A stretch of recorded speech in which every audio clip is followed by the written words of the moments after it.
Chers culturels, bonjour et bienvenue sur Congo Culture Télévision. Ce jour, nous vous présentons l'émission À la rencontre de. Benka ira donc à la rencontre de Thalès Zokene, un conteur pluridisciplinaire que vous avez certainement rencontré aux ateliers SAM ou à l'IFC. Il va nous parler de ses débuts, de son art et aussi des différentes facettes de sa personnalité que nous allons découvrir à travers cette présentation. Sans plus tarder, avec nous sur ce plateau, Thalès Zokene.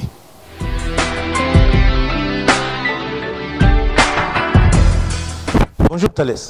Bonjour Benka. Alors, est-ce que vous pouvez vous présenter aux téléspectateurs de Congo Culture Télévision? Bonjour chers téléspectateurs, j'y arrive. Je suis Thalès Zokene, artiste comédien, conteur, pluridisciplinaire. J'évolue au Congo-Brazzaville et je travaille au Centre d'art contemporain Les Ateliers SAM et à l'Institut français. Alors, Thalès, vous avez plusieurs casquettes, mais vous êtes beaucoup plus connu comme un comédien et conteur. Dites-nous un peu d'où vous est venue cette passion pour le théâtre. La passion du théâtre remonte à déjà à 2003 où c'était un petit peu dans la danse hip-hop et le rap. Mais pratiquement quand je découvre en 2005 le théâtre au lycée Savognon de Brazza, sous la direction de Anderson Boulissi. Donc à la base, c'était un groupe, on se réunissait, on se racontait, c'était un peu le choc. Et donc à travers cette rencontre-là au lycée Savognon de Brazza, aux côtés de Anderson Boulissi, je découvre le théâtre et je m'accroche là-dedans. Et d'apprentissage en apprentissage, je parviens à me façonner un chemin, à me faire un chemin et à découvrir d'autres univers artistiques qui sont arrivés après. Parlez-nous un peu de vos débuts dans le théâtre. Ça s'est passé comment? Vous avez presté dans quel groupe? Et quelles sont les différentes prestations que vous avez à faire et qui vous ont accroché dans cet art? Bon, mes débuts, comme on dit, les débuts de toutes choses n'ont jamais été faciles. Effectivement, pour ce qui me concerne, avec le théâtre, parce qu'à la base j'étais timide, je l'ai toujours été, le Thalès Zokene, fils de sa mère, très timide, mais je voulais en quelque sorte développer ce côté affronter le public. Parce que j'avais bien envie, parce que le lycée Savognon de Brazza, c'est une grande école, et moi je reviens d'une école privée, et donc arrivé là-dedans, je vois des buildings, je me dis, mais tiens, c'est difficile pour moi d'aller au-delà si j'ai vraiment l'envie de me faire connaître. J'ai grand besoin d'apprendre un domaine, de me lancer à l'eau comme ça, et du coup je rencontre ce groupe-là, Ami Pierre Savognon de Brazza, et on commence à apprendre et puis il fallait travailler la diction, il fallait travailler pas mal de choses. Et à cette occasion, il y a même, à cette époque, même Madame la ministre Rosalie Kama, elle lance un projet pour la promotion de l'éducation artistique en milieu scolaire. Et c'est autour de 2007 comme ça qu'on a commencé à faire des spectacles, des sketchs, je le dirais, maintenant que j'ai une certaine maturité artistique. Et donc, de fil en aiguille, ces sketchs-là font forme et font à ce qu'aujourd'hui je devienne celui que je suis à travers les prestations de théâtre et bien d'autres choses. Tout au début de l'émission, nous vous avons présenté comme un artiste pluridisciplinaire et parmi ces disciplines dans lesquelles vous excellez, il y a aussi le conte. C'est extraordinaire pour un jeune. C'est vrai pour un jeune, mais quand on a été bercé dans son enfance par les contes, par exemple à Télé Congo, à Radio Congo, avec Georges Mbana, Lissapo, sur Africa numéro 1, avec Patrick Ngemandong, c'est vrai que les aventures mystérieuses, vous vous souvenez, c'est un moment, ça faisait flipper parce qu'on n'a pas suivi à la télé, c'était à la radio. Et juste à côté, il y avait la grand-mère qui, de temps en temps, nous plongeait aussi dans les contes, les histoires. Et aussi, moi, je n'ai pas eu, à cette époque-là, la possibilité qu'il faut d'apprendre parce que j'oscillais déjà entre le théâtre et comprendre ce que c'est que le théâtre n'était pas facile. Et entrer dans le conte, il y avait la difficulté parce que celui auprès de qui j'ai appris ce métier de conte, il me disait, il m'a toujours dit que le comédien il a besoin d'incarner un rôle, il a besoin de faire un personnage. Mais le conteur a la parole, c'est lui qui porte la parole dans l'histoire. Et le conteur, lui, il ne crée pas une histoire. Le conteur, il fait une transmission de ce qui lui a été légué, de ce qui lui a été raconté. Par contre, le comédien, il crée tout un mystère autour. Mais déjà, le fait de comprendre et de faire cette dissection-là, c'était difficile. Donc il fallait apprendre à travers le conte. Et voilà, je me suis lancé et j'ai appris. Et aujourd'hui, voilà, je ne dirais pas que je suis vraiment suffisamment arrivé parce que, comme on dit, l'objet de la connaissance est inépuisable et on continue toujours à se perpétuer, à davantage travailler d'arrache-pied pour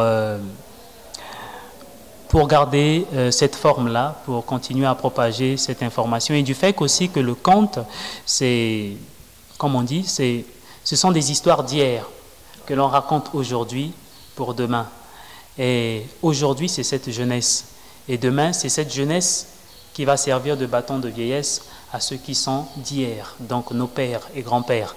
Donc il est pour moi judicieux de raconter, moi, de m'approprier déjà cette histoire en tant que jeune, d'être ce modèle de cette génération et qu'à partir de ce modèle, que j'arrive à promouvoir cet art-là demain. Est-ce qu'on peut, au-delà de ce que vous dites, parce que là vous parlez de votre environnement qui a été un peu favorable et propice à votre émergence dans le monde des conteurs, mais vous n'avez pas reçu une formation particulière ? Si. En termes de formation particulière, justement, grâce au prix Institut français, bon, d'abord, comme j'ai dit d'entrée de jeu, j'évolue au Centre d'art contemporain, les Ateliers SAM, qui est un centre d'art pluridisciplinaire créé par l'artiste plasticienne Bill Kwelani, qui est en même temps directrice de ce centre. Donc, moi, mon entrée dans ce centre où j'anime des ateliers de théâtre et je fais des prestations aussi. J'ai pu participer à un festival, si je peux l'appeler ainsi, qui se déroule chaque année à partir du mois de septembre, donc RIAC, Rencontre internationale de l'art contemporain. Au cours de ce festival, il y a des prix, donc il y a plusieurs artistes qui viennent de par le monde, on a entre 70 et plus qu'on reçoit des vraies retrouvailles. Et durant 3 semaines, il y a un échange dans plusieurs catégories. Catégorie peinture, catégorie critique d'art, performance, il y a photographie, vidéo d'art. Et moi, j'ai reçu le prix dans la catégorie critique d'art et performance. Et donc ce prix m'a permis d'aller découvrir donc, ce prix qui est le prix Institut français, en partenariat justement avec les ateliers SAM, grâce à cette RIAC, Rencontre internationale de l'art contemporain. Je bénéficie de 7 semaines pour une visite du monde culturel en France. Donc au cours de cette résidence, de cette visite, j'avais le choix d'écrire tant des pièces, de visiter les musées puisque je m'intéressais à la critique et aussi d'apprendre. Donc, j'ai bénéficié d'une formation en conte, une initiation en conte à Rouen, aux côtés de Ulrich Ntoyo, qui est congolais, conteur, comédien. Et après, là, je suis rentré à l'issue de ma formation. Donc, j'ai rencontré aussi Abdon Fortuné Kumba à Dolisie, dans le cadre toujours de la rencontre itinéraire des arts de la parole et du langage, RIAPL, à la différence avec RIAC. Et donc, là-bas, à Dolisie, j'ai aussi davantage perpétué, appris sur l'écriture du conte, s'approprier l'histoire et la transmission vers le public. Et donc, au retour de Dolisie, voilà, j'ai commencé à travailler avec Kevin Moussoki, médaillé d'or au 8e jeu de la francophonie à Abidjan, à l'Institut français. Et là-bas, on anime des ateliers de conte tous les samedis. C'est parce qu'on est arrivé dans un contexte de Covid et tout, et les choses se sont arrêtées. Mais chaque samedi, quand les choses vont reprendre, chaque samedi, à partir de 12h, il y a des rencontres contes pour tous les âges, de 2 à 70. Et le public qui vous écoute, c'est un public jeune ou ce sont des personnes d'un certain âge? Ce sont les personnes de tous les âges. Parce que déjà, le conte, quand on se retrouvait sous l'arbre à palabre, il n'y avait pas un choix d'un âge donné. Dire que celui-là est plus petit, celle-là est plus âgée. Non, il y a tout le monde qui se réunit, les sexes confondus, genres confondus, rangs confondus, pour ce partage-là de la parole. Parce que le sage, il vient, il éduque, et soit il utilise les proverbes, soit il utilise le conte pour permettre aux gens de s'éveiller.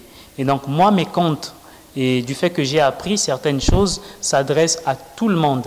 Mais ce qui est plus important, à la jeunesse. Cette jeunesse qui constitue le soubassement du développement intégral d'un pays, qui a besoin de recevoir une formation, qui a besoin de se remémorer certaines choses pour s'approprier son histoire et avancer.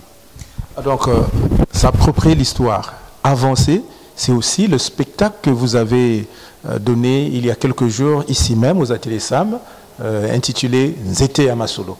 Et comme nous sommes en mars, le mois de la femme, on vous a vu arborer un accoutrement féminin.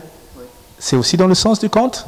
Bien sûr, parce que dans ce spectacle qui est justement... Bon, moi, c'est vrai qu'on est beaucoup plus dans la tendance pour dire que le mois de la femme, c'est mars, d'abord le mois de mars, et, oui, et le 8 mars, ça s'arrête là, et on est autour du pagne.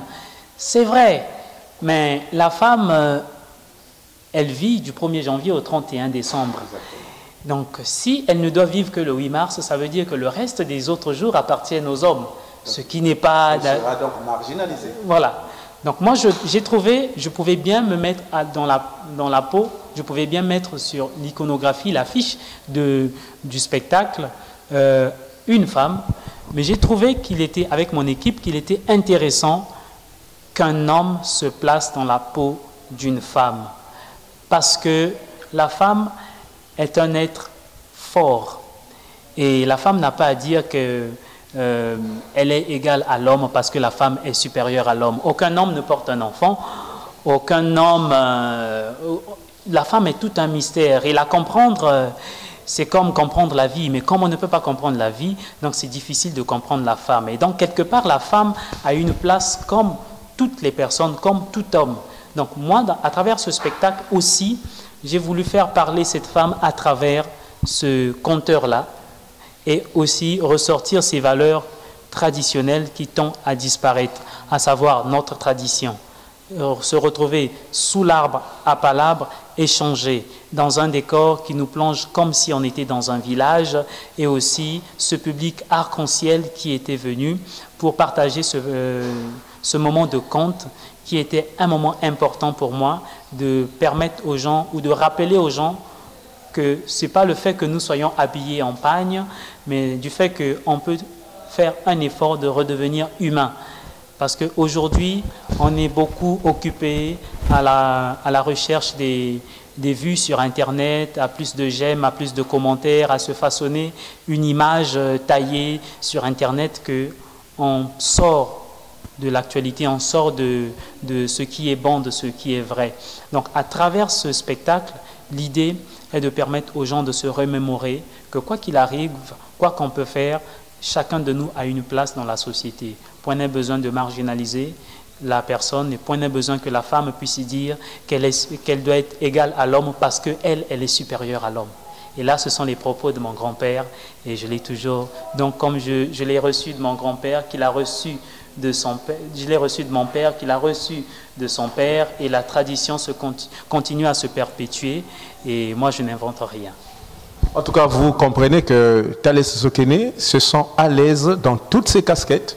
On a commencé avec le théâtre, nous sommes dans le conte, mais n'oublions pas que Thalès Zokene est aussi slammer et critique d'art. Alors, venons-en à la critique d'art. Le slam, c'est déjà très populaire, très connu, mais parlez-nous un peu de la critique d'art. Comment est-ce que vous êtes arrivé dans ce milieu? Et c'est un peu de nous faire découvrir ce milieu qui est un peu un mystère dans le niveau de l'art.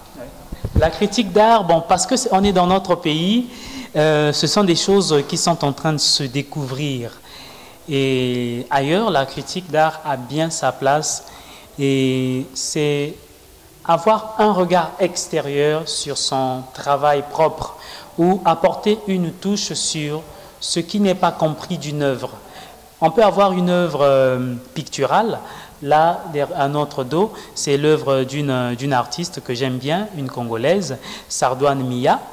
Et donc, la personne peut être devant et ne pas comprendre le tableau. Donc, quelque part, cette dernière a besoin d'une explication. Peut-être pas dans le sens d'expliquer intégralement l'œuvre, mais permettre à la personne d'appréhender 2-3 moments de l'œuvre. Qu'est-ce que l'artiste a bien voulu dire? Donc, d'où l'intérêt de la critique. La critique, ce n'est pas ce qu'on a vulgairement l'habitude de se dire, ouais, lui, il a l'habitude de critiquer mes travaux. Mais c'est tout mépriser le travail. Mais ce n'est pas dans le sens du mépris, mais c'est un apport sur le travail qu'on est en train de voir. Donc, ce n'est pas que l'art pictural, on fait la critique d'art même dans un spectacle de théâtre, un spectacle de conte, etc. et tout, pour permettre à la personne qui n'était pas le jour du spectacle de comprendre que, ah d'accord, dans le spectacle, ils étaient à Masolo, ah ils étaient au nombre de temps, ah il y a eu ça, le décor était comme ceci. Il comprend.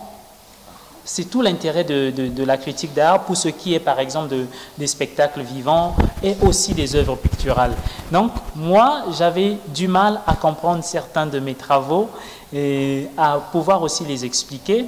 Et du fait que j'ai plusieurs casquettes, il était judicieux pour moi d'entrer dans ce contexte, dans ce métier du critique pour comprendre mes œuvres et comprendre les œuvres des autres. Donc grâce toujours au Centre d'art, les ateliers SAM, toujours dans le cadre de la RIAC, donc pratiquement 3 ans, puisque maintenant la RIAC devient une biennale depuis la 9e édition. Dans le contexte Covid, ne nous a pas permis de l'organiser cette année, mais sans doute pour l'année prochaine. Bon, grâce à ce moment-là, j'ai participé durant 3 ans, donc au cours du mois de septembre, comprendre la différence entre l'écriture d'un texte critique, quels sont les moments, les points qu'on peut cibler et faire la différence avec le texte de slam que j'ai l'habitude d'écrire où je peux placer le jeu, mais dans le texte critique, je n'ai pas le droit de mettre le jeu parce que je parle de l'artiste ou je parle de l'œuvre et la personne qui lit le texte critique, elle comprend que c'est comme si elle lit, c'est parler à la 3e personne. Il y avait, nous avons vu, et du coup la personne, c'est comme si on s'adressait droit à elle et elle comprend l'effet de la critique ou du travail critique qui était fait pour le spectacle ou du travail que l'artiste a eu à monter. Tout à fait. Alors, Thalès Tokene, vous avez commencé il y a longtemps dans ce monde du théâtre. La preuve, à vos débuts, lorsque vous avez pris un peu de la valeur, vous avez monté une troupe, une compagnie de théâtre. Est-ce que vous pouvez nous parler de cette compagnie qui, entre guillemets, a sorti des gens qui aujourd'hui sont en train de briller dans d'autres disciplines? C'est déjà quoi le nom de la compagnie? La compagnie s'appelle Socle d'art contemporain. Alors pour la petite histoire, en 2009, où je crée la compagnie, je suis confronté à ce départ de certains collègues et artistes à l'université. Et aussi du fait qu'il y a le facteur temps, disponibilité, etc. pour certains qui envisagent d'aller étudier ailleurs. Et ce cercle-là, qui était un cercle d'amis, et facilement commence à s'ouvrir, mais dans un sens négatif, et que certains vont partir et je me retrouve pratiquement seul. Et d'où l'idée du fait qu'il y avait ce côté culturel, ce côté pluridisciplinarité déjà dans ma tête. Parce que moi, déjà, à la base, je me considère artiste, mais je me considère comme un liquide et pas un solide. Au départ, j'étais un solide, d'où mon intérêt, mon envie d'aller apprendre différents domaines artistiques, peut-être pas dans le souci de devenir maître dans ce domaine, mais apprendre comment sont les nuances, comment l'autre arrive à approcher, comment il travaille dans son univers. Et en pensant à tout ça dans la création de socle d'art contemporain qui était Savorgnan Art et Culture, qui était Ami Pierre Savorgnan de Brazza. Je me suis dit, au sortir de là, avec l'apprentissage à l'extérieur de ce que c'est que le droit d'auteur, le droit de suite, le droit garder le nom de Savorgnan, on ne sait jamais ce qui peut arriver et tout. Donc, puisque le nom était resté déjà SAC, que j'ai bien dans cet acronyme-là, donc il fallait juste trouver le juste milieu du fait que il y a eu tout un travail autour dans le cadre des festivals de théâtre, festivals interscolaires, il y en a eu plusieurs, Fetesco, Festil, il y en a eu plusieurs. Donc du coup, dans ces moments-là, il fallait trouver un nom pour permettre aux gens de se remémorer toujours, oui mais SAC, mais c'est devenu quoi? Ah d'accord, mais du fait que socle d'art contemporain, le socle parce que il y a eu cette formation sur le tas de plusieurs domaines, tant dans la danse, parce qu'il y avait aussi la danse, et il y avait quelqu'un d'autre qui animait, donc Romélie Banzouzi, celui qui est aujourd'hui chorégraphe dans Les Fantastiques. Donc, lui, il s'occupait de la danse, et moi, je faisais la suite, le théâtre, le slam et autres. Donc, on a créé, d'où l'idée de socle d'art contemporain pour permettre et continuer d'avancer. Il y a eu cette formation, et jusqu'aujourd'hui, de fil en aiguille, c'est vrai qu'on patauge toujours avec les situations, conditions d'immatriculer et tout, permettre à la structure de vivre, mais ce n'est pas perdu.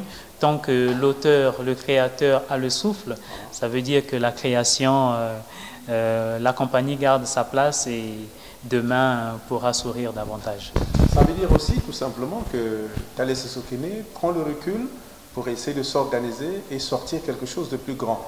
Et nous pouvons aussi dire que votre talent est reconnu parce qu'en 2018, vous avez gagné un prix, et ce prix qui a été organisé par l'IFC et les ateliers SAM vous a permis plutôt de pouvoir prendre un grand départ dans votre carrière. Est-ce que vous pouvez nous parler des bénéfices qui ont résulté de ce prix? Beaucoup. Parce que ce centre m'a ouvert, c'est comme un enfant qui naît, et puis la mère, pour ceux qui sont issus,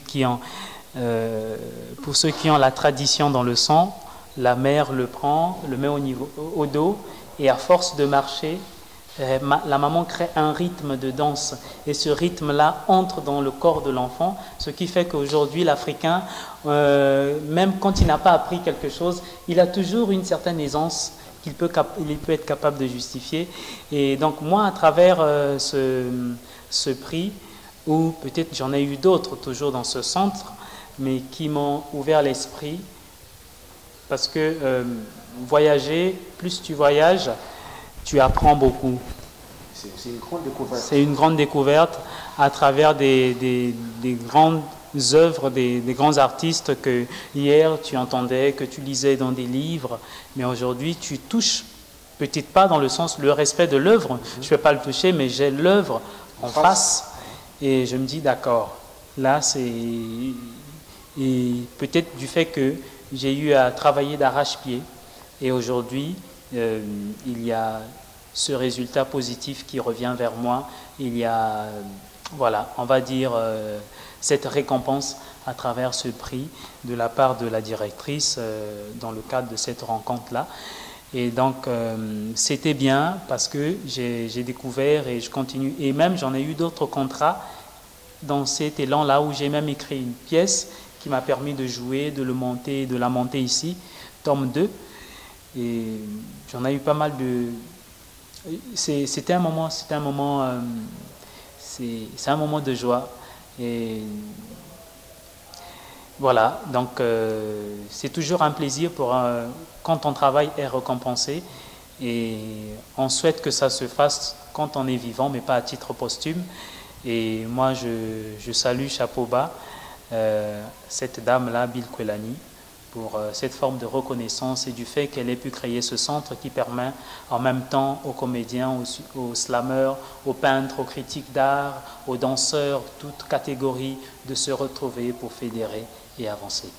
Alors, toutes nos félicitations à Madame Bill Kwelani qui a pu mettre en place les ateliers SAM, qui aujourd'hui sont en train de rendre beaucoup de services à nos jeunes artistes. En tout cas, merci pour cette dextérité et surtout ce sacrifice, parce que penser à investir autant d'argent pour mettre un tel cadre ne relève que d'un cœur artistique. En tout cas, merci Madame Bill Kwelani, parce qu'aujourd'hui, Thalès Zokene ne fait qu'empiler les prix. Après 2018, vous avez également, en 2019, été reconnu par les Sansa d'une fois, qui vous ont décerné un trophée dans la catégorie théâtre. Est-ce que vous pouvez nous en parler? Ah oui, là encore, c'était une immense joie parce que moi, je viens comme tout le monde, comme d'habitude d'ailleurs, pour assister. Et tu es surpris, comme tout le monde, dans le public. Donc les résultats ne sont pas connus d'avance? Les résultats ne sont pas connus d'avance. Je ne sais pas comment ça se passe ou qu'il y a des gens qui vous suivent, mais à la fin, il y a... Oui, monsieur... Il y avait 3, parce que vous vous retrouvez avec... il y a 3 personnes. 3 nominés. 3 nominés.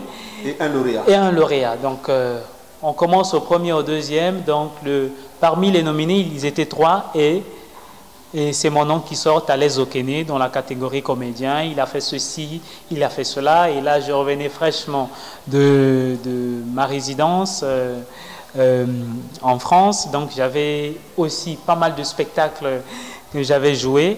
Et donc, moi, j'étais surpris et je reçois le prix. Je dis encore une fois, voilà, un gros merci parce que ce mère est si, donc mère qui est en anglais, mère qui est en français, c'est étendu d'eau salée, et si, qui est la même chose en anglais, donc comprenez le débordement de ma joie.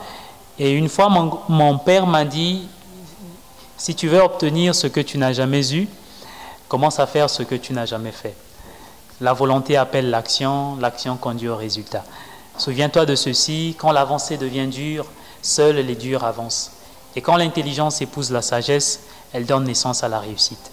Ne baisse pas les bras, le retard n'empêche jamais le bonheur. Chers téléspectateurs, vous avez eu droit à votre moment slam. Et il fallait quand même que ça arrive. Alors, Thalès, nous sommes pratiquement arrivés à la fin de notre entretien, mais on ne peut pas clôturer cet entretien sans pour autant parler de votre agenda 2021. Vous avez eu à faire une première prestation, vous étiez à Masolo, mais qu'est-ce que vous prévoyez au cours de l'année 2021?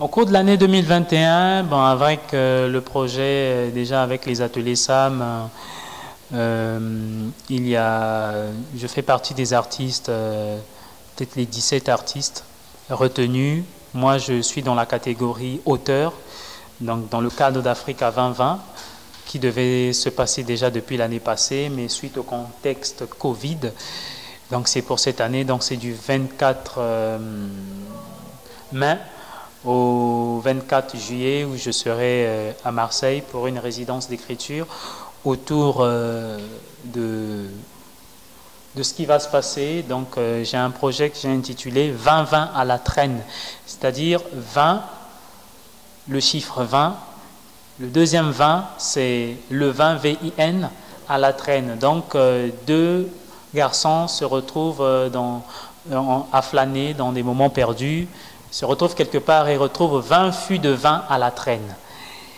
Ils se disent, est-ce qu'il faut qu'on les avale ou qu'on arrête? Il y a un qui s'oppose, il y a l'autre qui pousse l'autre à avaler, à boire. Et ils vont décidément se lancer et à force de boire, les yeux vont s'ouvrir et je ne sais pas ce qui va arriver. Ils vont se mettre à raconter des trucs. Voilà un peu l'ossature de ce texte-là qui s'intitule 20-20 à la traîne, que j'aurai l'amabilité d'écrire durant cette résidence qui est déjà en cours. Maintenant, il y a d'autres projets dans le cadre de Visa pour la création où j'ai postulé.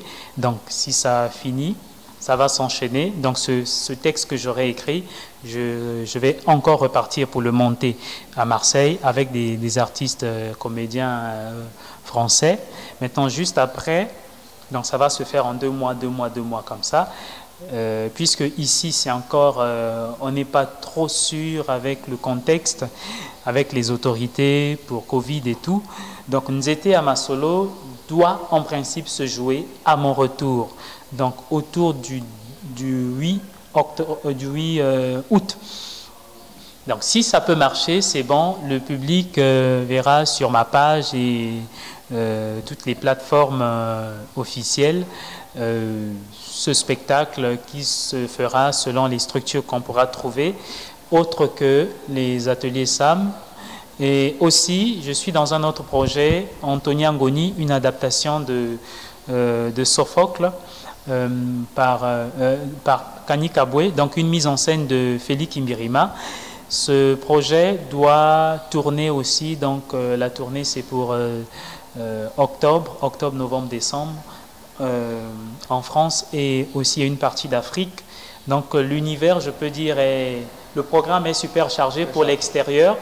Donc on n'attend plus que dans notre pays, si on peut ouvrir, et on n'hésitera pas à refaire et à refaire, parce que l'idée dans le spectacle de Nzete Amasolo, c'est de le faire voyager. C'est de le faire voyager à l'intérieur du pays.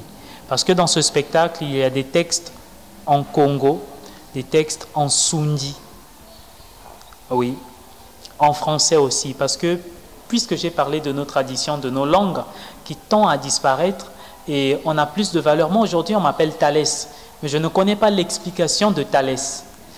Si on me demande ce que veut dire Zokene, mon deuxième nom, ce que veut dire Bakwa, je serais capable d'expliquer. Mais je ne connais pas ce que veut dire Thalès.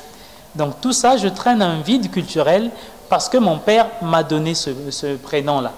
Mais est-ce que ça doit être le cas pour mon fils? Est-ce que ça doit être le cas pour mon petit-fils? Donc il est important de ventiler ces informations, d'où l'intérêt d'Onzete Amasolo, de parler d'abord de cette tradition, de cette langue, et aussi de permettre aux gens si le spectacle peut aller davantage dans tous les départements et districts du pays, ça serait bien. Et voilà, et c'est ça l'objectif, donc on travaille là-dessus. Chers promoteurs culturels, vous avez suivi, le projet il est là, et il a tout simplement besoin d'un accompagnement, parce que le projet il est authentique, il s'agit de comprendre nos racines, nos origines, nos sources. Et Thalès Zokene a déjà fait son travail. Il ne reste plus qu'aux promoteurs culturels de pouvoir se saisir du projet afin de donner la possibilité à tous les Congolais, de quelques âges que ce soit, de faire un retour aux sources et de comprendre un certain nombre de choses qu'ils vivent dans leur environnement. En tout cas, merci beaucoup Thalès Zokene. Y a-t-il un dernier mot que vous voulez adresser? À qui et pourquoi? Bon, le dernier mot, merci à vous Benka. Merci à votre équipe Congo Culture Télévision pour tout ce que vous êtes en train de faire pour la promotion de l'art et de la culture, parce que l'art et la culture sont la respiration pour un individu.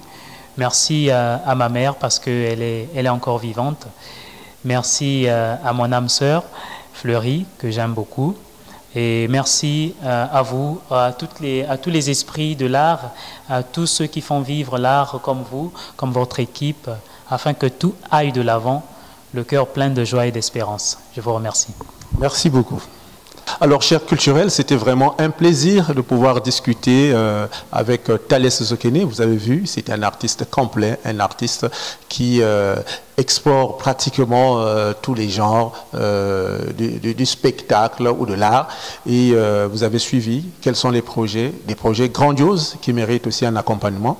En tout cas, c'était un grand plaisir pour Congo Culture Télévision d'aller à la rencontre de Thalès Zokene.